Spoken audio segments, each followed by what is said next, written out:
নজর রাখবো উত্তরবঙ্গে আবার প্রকৃতির চোখ রাঙানি আগামী 48 ঘন্টায় কার্যত অতি ভারী বৃষ্টিপাতের সম্ভাবনার কথা বলছে আবহাওয়া দপ্তর। জানা গেছে সান্দাকফুতে পর্যটকদের যাওয়া এই মুহূর্তে নিষেধাজ্ঞা জারি করা হয়েছে। পর্যটকদের সুরক্ষার জন্য সাময়িক নিষেধাজ্ঞা জারি। কি রয়েছে জানবো বিস্তারিত, সঙ্গে রয়েছে প্রতিনিধি টুপাই। কি জানতে পারছো? না দেখো, এটা আমরা যেটা জানি যে সামুদ্রিক ঝড় মান্থার পর থেকে যে ঝড়টা ক্রমশ সরে যায়, যখন তার একটা প্রভাব উত্তরবঙ্গের উপরে পড়ে এবং জলপাইগুড়ি, দার্জিলিং, কালিম্পং এবং সিকিমের উপরে যে ভাগ, সেখানে কিন্তু ইতিমধ্যে প্রচুর বৃষ্টিপাত হচ্ছে এবং পাহাড়ে বৃষ্টিপাত মানেই ধস পড়বে, এটা আমরা জানি।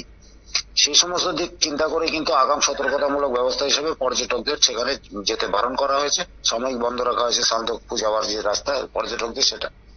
এর পাশাপাশি উত্তরবঙ্গের এই যে সমতলে যে জেলাগুলো আছে সেখানে প্রচুর বৃষ্টিপাত হচ্ছে এবং আজ সন্ধ্যের সময় সতর্কতা জারি করা হয়েছে। বিভিন্ন জায়গায়, বিভিন্ন এলাকায় সেখানে মাইকিং করা হচ্ছে সতর্ক থাকার জন্য মানুষকে। ধন্যবাদ।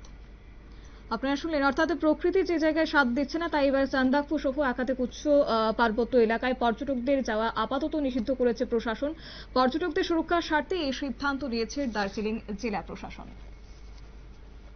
নিয়ে নিচ্ছি ছোট্ট একটি বিজ্ঞাপন বিরতির সঙ্গে থাকুন।